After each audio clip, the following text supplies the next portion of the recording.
Tandaan ang ligtas na paggamit ng kuryente upang maiwasan ang sunog.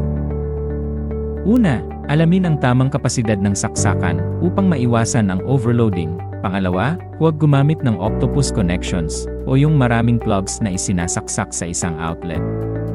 Ito ay isang pangunahing sanhi ng electrical overload.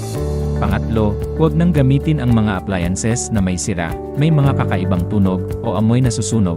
Pang-apat, palaging patayin ang mga electrical appliances at tanggalin ang mga ito sa saksakan kapag hindi ginagamit.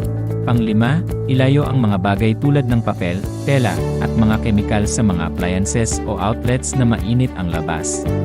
Pang-anim, kung sakaling magkaroon ng electrical fire, huwag gumamit ng tubig.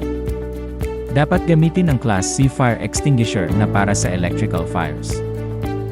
Kung sa hindi inaasahang pangyayari ay nagkaroon ng sunog, patayin agad ang breaker at makipag-ugnayan sa inyong mga barangay electrician o sa Marelco kung sakaling may biglang narinig na pagputok o nakitang pagdalit sa inyong mga wires at outlets.